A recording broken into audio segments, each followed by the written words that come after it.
Welcome to The Hook with Sarah Larson. I am your host, Sarah Larson, and today my guest is my dear friend, Kellyn Wilson. She is a photographer, and if you have seen my photos on social media recently, she is responsible for those. I love them so much. We had such a great session, and she really helped me get through that. Being on camera is a challenge, right? Kellyn, why don't you tell us a little bit about your business? Yeah, well, first I want to thank you for having me. I'm so excited to be here. I do own two businesses. I own Kellyn Wilson Photography and KWP Branding, focusing on family and newborns, and my branding for solo entrepreneurs and small businesses and headshots.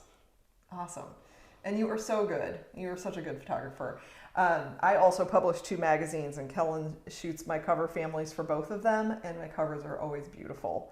So thank you for that as well. Thank you.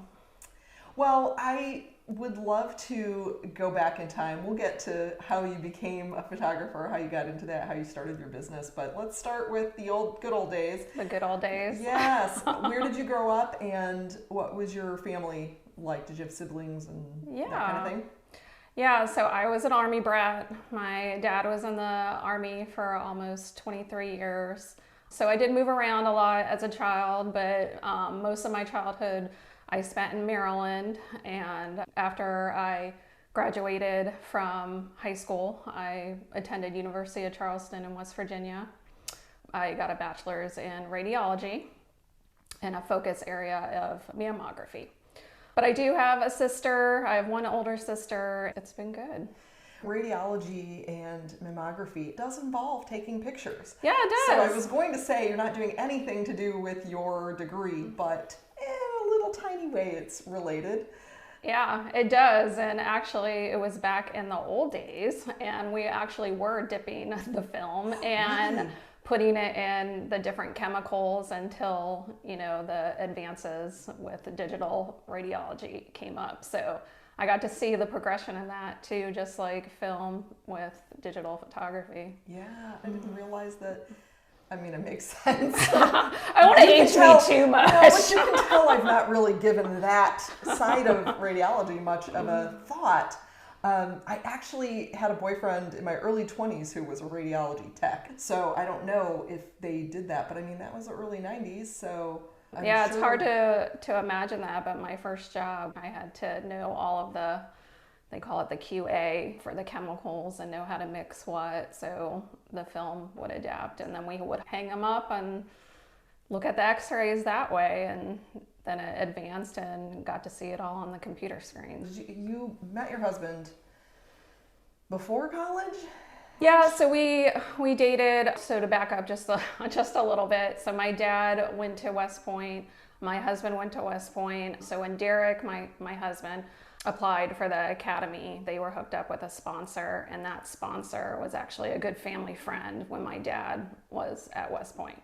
They try and hook you up with someone to get to know you and to be like your person, and his name was Gary. And so like how we met is through him, and then we dated all the way up until we graduated, and we got married like close after graduation. So were you traveling back and forth from West Virginia if you were We in were. college? So you were long distance relationship during all of that? We were, yeah. He didn't have a lot of time off being at the academy, so whenever he could, it was just like a weekend or whatever, but we were flying back and forth. And funny story, like we didn't have phones or anything back then where we could text, so I sent him a picture of me and he sent me a picture of him. Well, Derek's from Flagstaff, Arizona, and he did a lot of boating at Lake Powell, and so the photo that he sent me was when he was one was when he was in the Grand Canyon hiking, so he was like this big and I couldn't really tell who he was.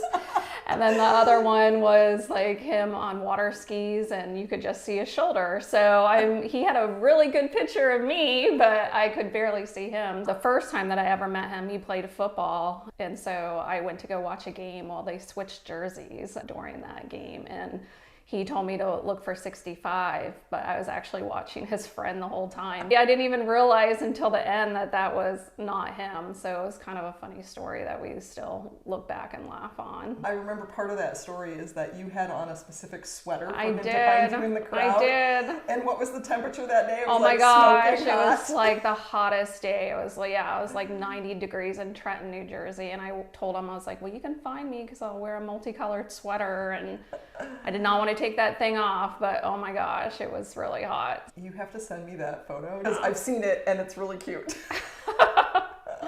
The day you actually met in person. Right. That's right. So then you got married after graduation, is that?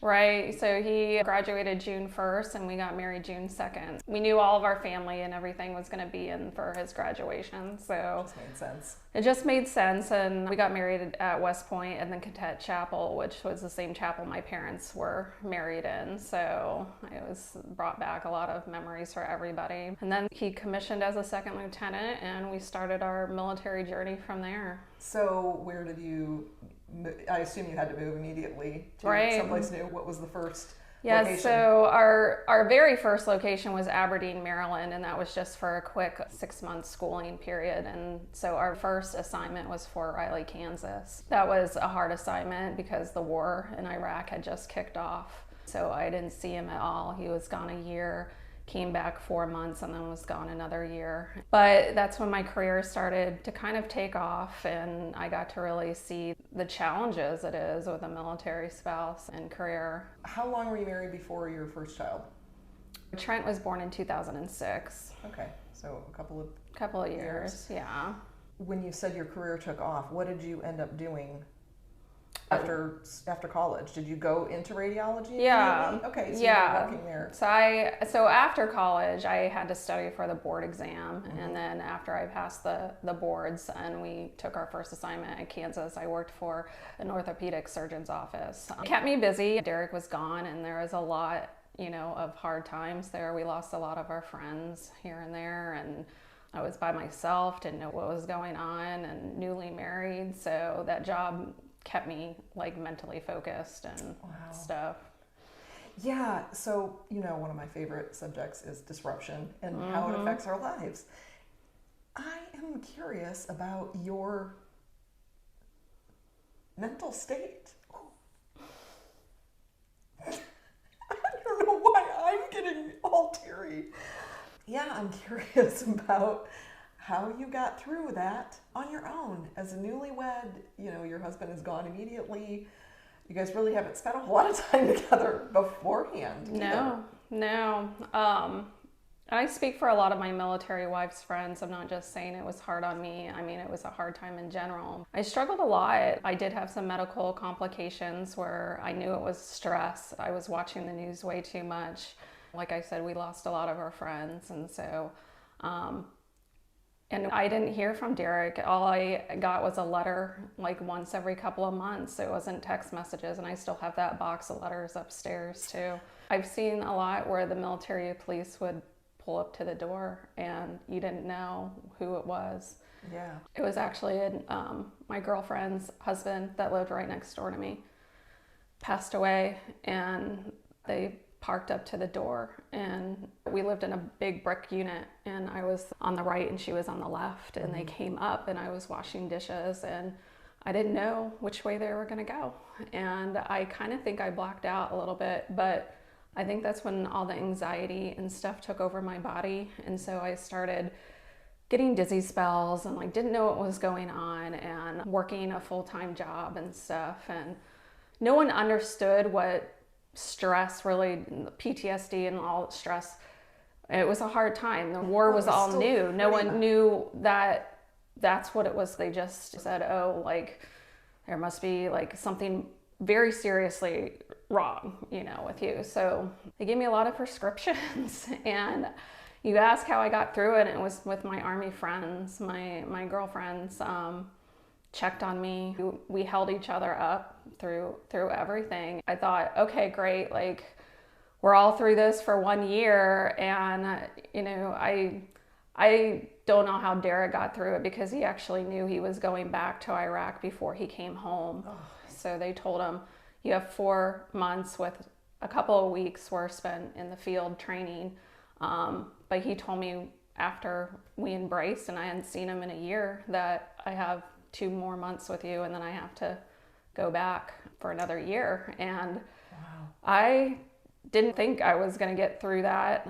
And like I said, with the job and friendship, support of family, but it was probably one of the like roughest 4 years of my life. I'm sure. Mm. Wow. I didn't even realize that. Yeah. Here, I am like, you've been through this, but wow. So so after that, you moved to someplace else then at that point? And Right. Yeah. So we moved 10 times in total of our military journey. The next assignment was at Fort Lee, Virginia. He had a 5-year commitment with the military, so we had to decide at that point, like, if he was going to get out or if he was going to keep on going. Derek loves to teach, and he's a really good mentor, and like his goal was to get back to West Point to teach the cadets. He had a lot that he had to offer. He has a chemistry degree, so he wanted to teach chemistry. And they offered him that. Of course, that put more time onto our service commitment, knowing there would be more deployments and TDYs and wanting to start a family. It was a really hard decision. He did say that he was going to continue on. So then it was from Fort Lee, it was just assignments after that and living life and having kids and trying to adjust to all of our careers. And he had lots of TDYs, which if people don't know, it's when you go for like 2 weeks or maybe a month at a time or something to a different location just to train. Then a deployment is usually like a 6 or a year away from your spouse. Right. So at the next move, was Trent born at that point? No. You started having your family, your kids, you have 2. Right. Correct? When you moved to the new location, what did you do another radiology job at that point? What was your trajectory? I did, but that's when the career got really hard for me. I did radiology up to 2016, but it was not a smooth process. I was denied many jobs because they knew I was a military spouse and not going to have stability. So I took jobs that were really not ideal jobs. I took jobs that were an hour commute.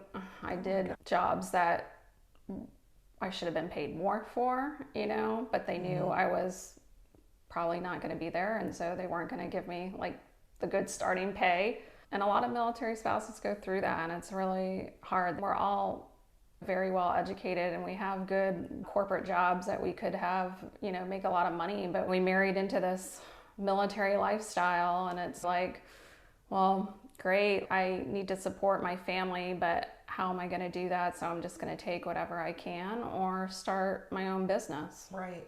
And we've talked about this. A lot of military spouses do wind up starting a business of their own. It is shocking to hear, how many military spouses had degrees. I was just having the conversation the other day with someone about how many people with PhDs that aren't using those, and you just don't even know. But that is something that maybe you don't realize when you marry into the military, that you are going to be sacrificing your career essentially in order to support your spouse. Right.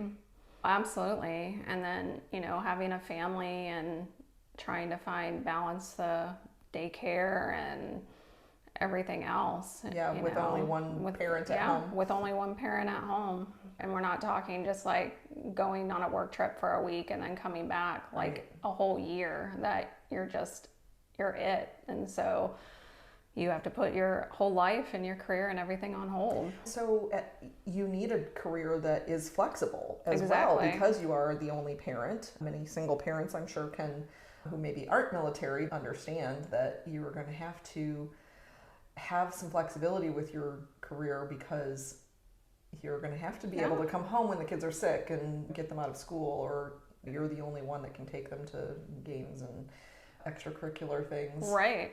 Unless they're able to share those carpools. Yeah.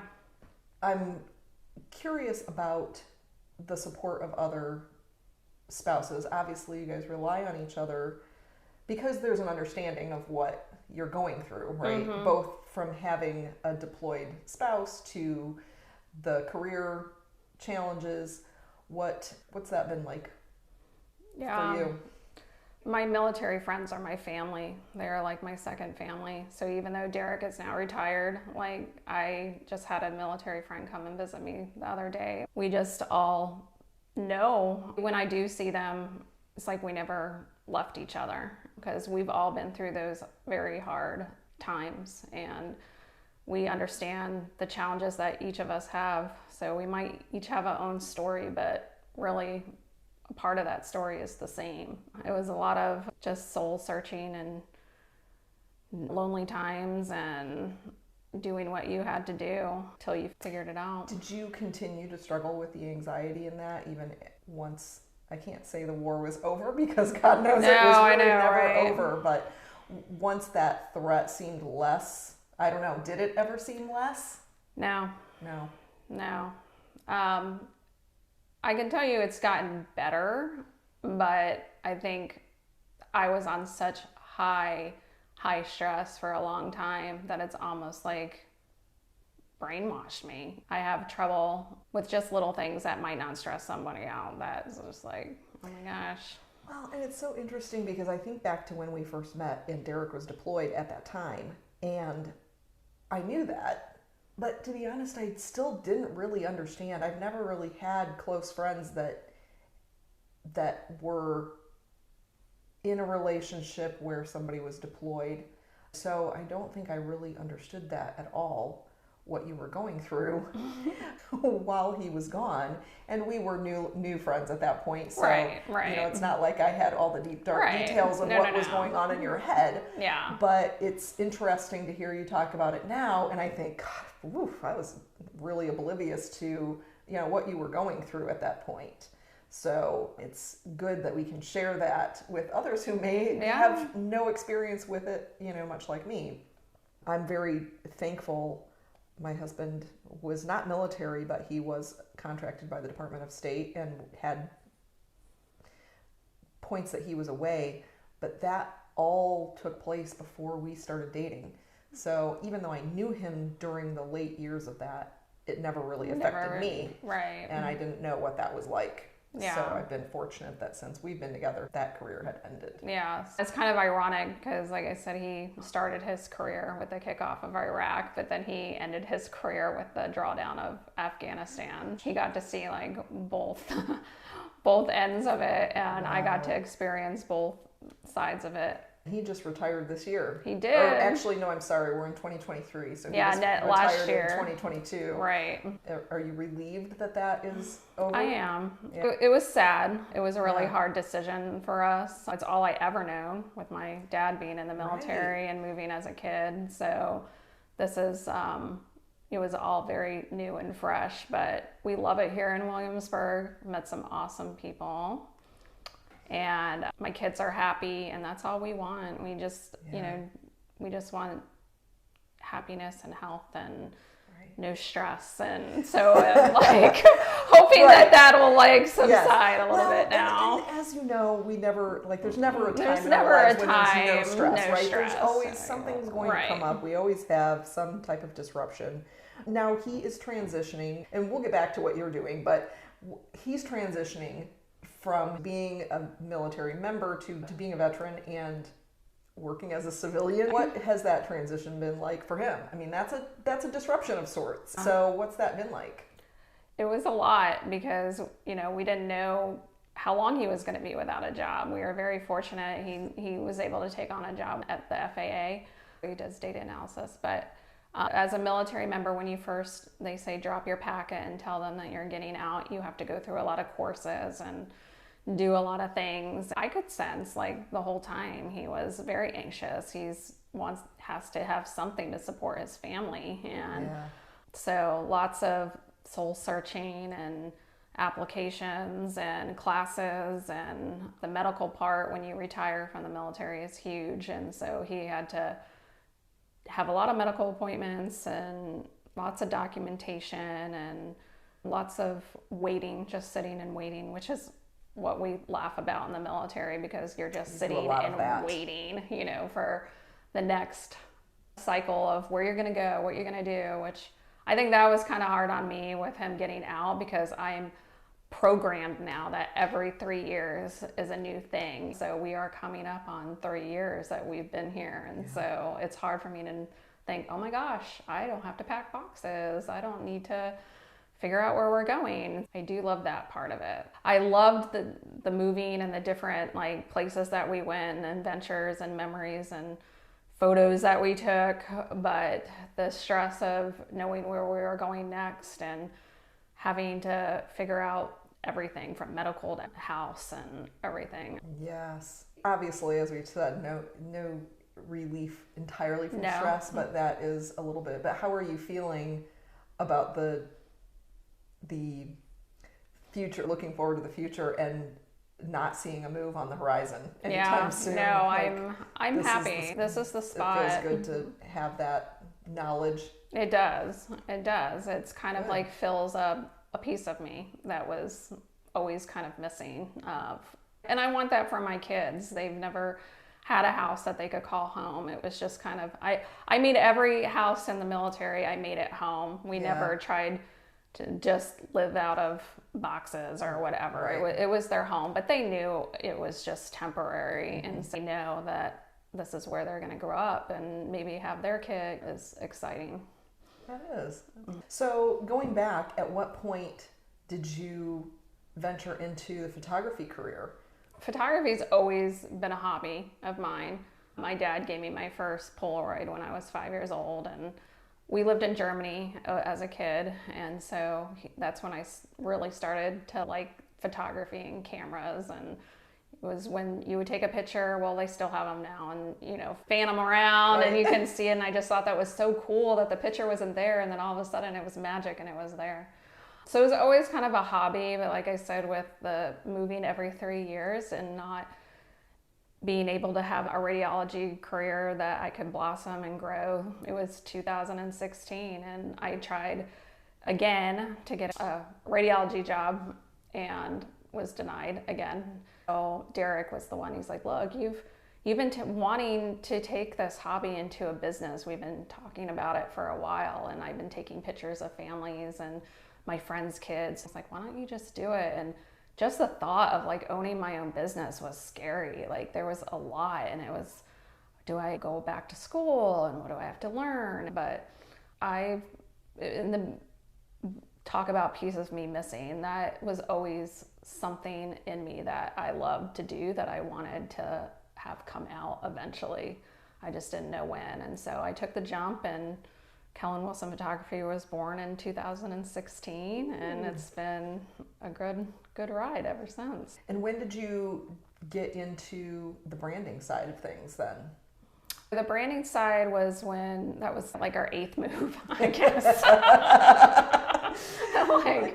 My friend worked in a dentist's office, and she actually approached me. She's like, hey, our team needs photos. Do you do that? And I was like, no, I don't, but that would be really cool. And branding was just coming around then, and it was like the buzzword, like photography, just like any business has their own language. And so you get things from other people. I was doing headshots at the time that falls into branding. So I was like, I would like to try this. So I did the session for her, and I did like it. I liked the connection between the businesses, and I met a lot of people. I try and join like the Chamber of Commerce to get to know the town and the place that we live and the businesses. So I met a lot of people, and as I did a couple more branding sessions, I was like, well, I think I could take this into a business. I love it.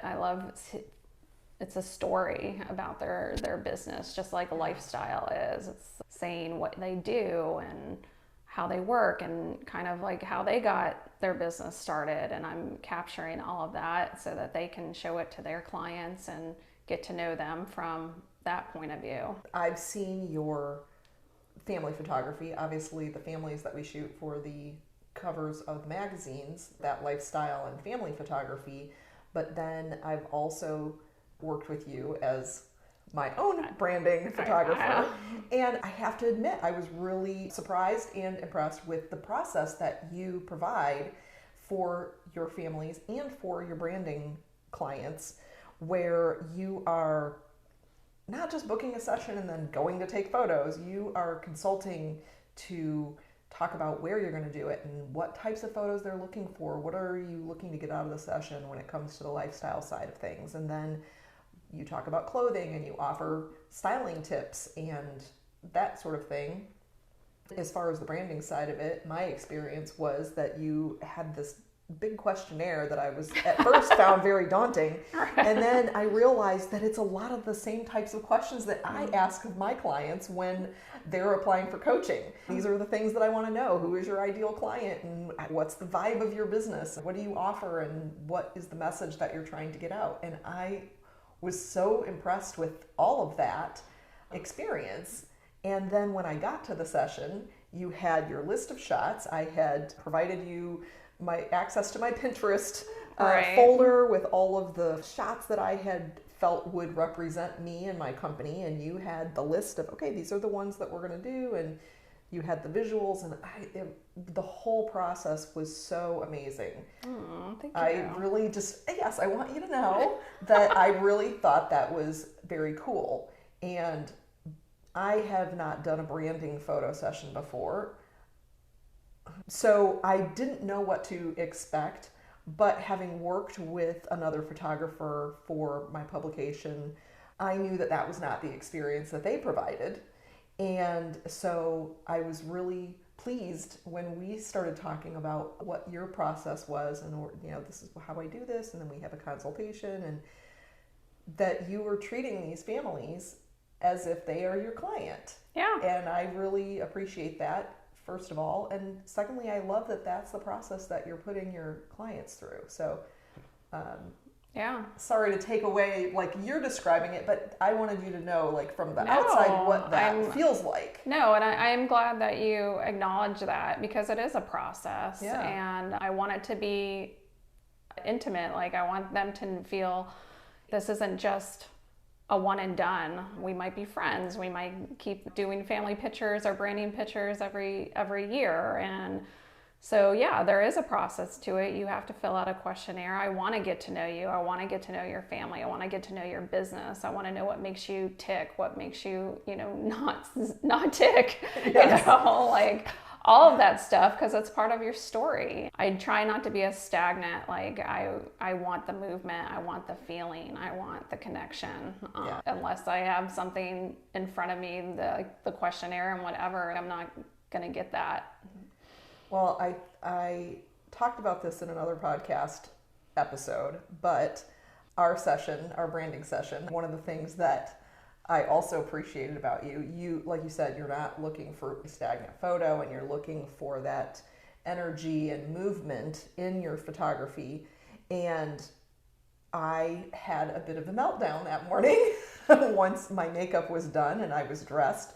I didn't like what I was seeing in the mirror. The makeup was much more than I usually wear. Yeah. And I'm sure I'm not the first person that you've run into that. I hope. I hope I'm not the only person you've had that happen with. You looked at me and said, "What happened? Like, all of your energy is gone." And I burst into tears.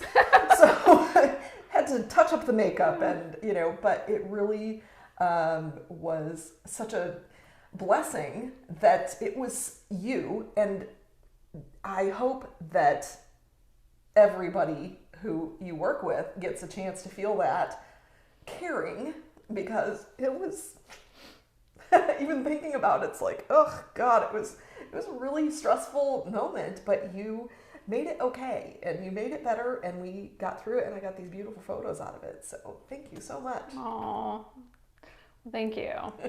It's hard when you are, I do say, put on a little bit more. If you're not a big makeup person, do it now. Like, of course I want you to feel natural and comfortable, but it looks totally different in camera than it does in person. So I do have clients that they're like, oh my gosh, like whatever, but then the photos don't make it look like that at all. But I totally felt your energy, like you said, drift, and we needed to get that back because you're beautiful, and I'm going to capture that. Thank you.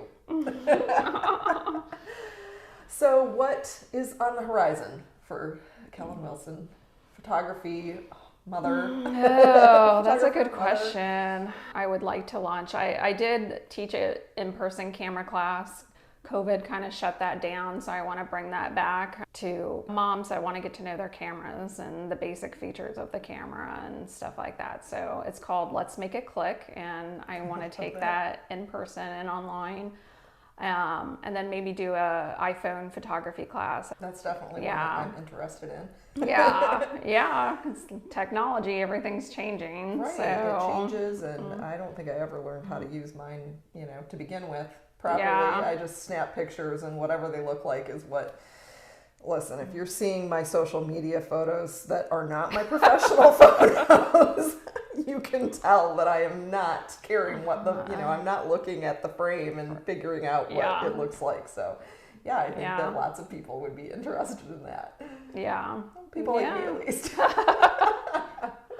I'm very impatient, so I don't have the patience to teach myself or really learn those things. Like, I'm all about the autofocus and everything. Auto everything. Yeah. We need to get out of that. There's so much more than auto. So I want to teach that. I want to, get a little bit further radius out and do some more like newborn photos and meet those families. I love that Williamsburg is such a touristy, community, because I meet a lot of people that are just coming in for vacations and stuff too. That's a great audience for you. The tourists coming in, they're sometimes looking to have photos done when they're here on vacation. I know, it kind of surprised me because I've never done that too. Our military career kept us in the Midwest for a long time, so no one's going to come and see cornfields. So it kind of shocked me too. I'm like, why do they want pictures? But I can see that. I mean, Colonial Williamsburg is beautiful and it has a lot of history. I've had families travel from California and all over the place, and you want to capture that. So I embrace that. I'm like, yes, and I should have done that more when we did family trips. Right. Plus, I'm the one that's always taking the photos. That's so tough. Good. What do you do as a photographer when it's time to get your own family photos? You're not taking them yourself, are you?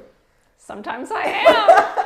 Sometimes I am. It's called a tripod and a trigger to get the family photo at least. But no, I hire people. I just had a photographer do my branding photos. And when we went to Turk and Caicos for a vacation, I had someone take our photos, and different military stations, friends just take photos. I know it's hard to put yourself out there, but capturing the memories is kind of my motto to my business. As a mom, I know you're busy and you don't really want to put yourself in front of the camera. You might not like what you see, but we all work on that. We all struggle with parts of that. Yeah. But the bottom line is you have one life to live, and I should have thought about that a long time ago, because I was snapping pictures of my kids all the time, but I was not in a lot of them, and I regret that. Like, now Trent's gonna be 17 and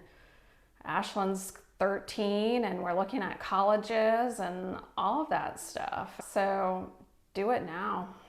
Don't wait, because they're not looking at you. Your kids aren't looking at you. No. They just want to hug you and love on you, be that person that you are. And that's what I capture. Like I said, the connection. Oh, that's a beautiful message. Thank you. Thank you for being my guest today. Thank you. I appreciate it. I had a lot of fun. I really enjoyed our conversation. And if you are ever visiting Colonial Williamsburg, feel free to book Kellyn for your family photography to capture the memories of your vacation. Right. So thanks again. I really appreciate you doing this and having this conversation with me today. Thank you.